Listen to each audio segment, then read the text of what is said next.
أهلا وسهلا بكم يا أصدقاء. اليوم متحمسة أشارك معكم وصفة صعبة لكن بطريقة سهلة جدا ولذيذة. راح نسوي الصيادية لكن راح تكون في مقلاة واحدة، أكلة مليانة تفاصيل وسعادة وكمان صحية مع مراعاة الكمية بالنسبة للأشخاص اللي يتبعون الدايت. نبدأ بالمكونات اللي نحتاجها: أرز منقوع، شرائح سمك، 100 ملي من زيت السمسم، عصير تمر هندي، بصل مجفف، قهوة نسكافيه، وبهاراتكم المفضلة. راح أشرح لكم البهارات فيما بعد. خلونا نبدأ الآن مع الطريقة. سخنا المقلاة وأضفنا زيت السمسم. أول شيء بدأنا بقلي البصل المجفف، راح يتحمر بسرعة جدا لأنه مجفف. لو كنتم تستخدموا البصل الطازج راح ياخذ وقت إضافي للتحمير.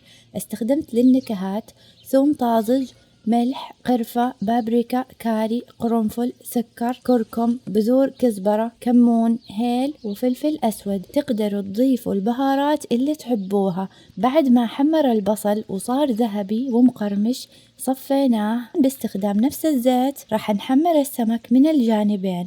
تلاحظوا رغوة بالزيت، لا تقلقوا، هذا لأنه زيت السمسم الطبيعي. أنا أحب الرغوة هذه حتى تخفف تناثر الزيت أثناء القلي، لكنها تصعب الرؤية شوي.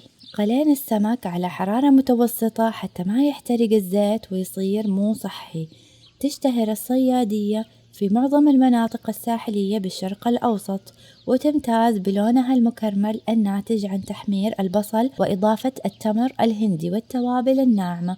ممكن نضيف إضافات صغيرة تزيد من جمال هاللون مثل النسكافيه أو الصويا صوص. بعد تحمر السمك ننقله إلى وعاء آخر، نظرا لأننا استخدمنا زيت سمسم طبيعي وكان القلي على درجة حرارة معتدلة، فلا تقلقوا، الزيت لا زال صالح للاستخدام.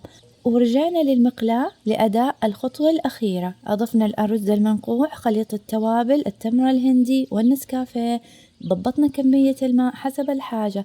طبخنا الأرز على نار عالية لمدة 10 دقائق، ثم خفضنا الحرارة جدا. غطينا المقلاة وتركنا الأرز ينضج تماما.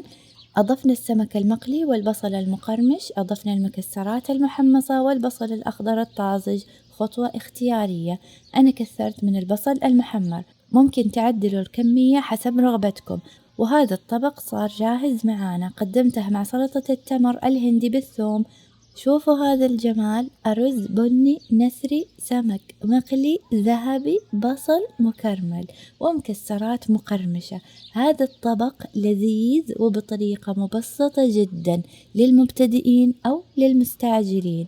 شكلها شهي وطعمها لذيذ. جربوها واكتبوا لي رأيكم في التعليقات. الأرز نثري تماما والبصل معطي نكهة لذيذة. الألوان والقوام، النكهات، كل هذا يخلي الطبق سعادة. أتمنى تكونوا استمتعتم بالوصفة. فضلا قوموا بالضغط على زر الإعجاب والاشتراك حتى نستمر مع بعض في إعداد المزيد من الوصفات السهلة واللذيذة.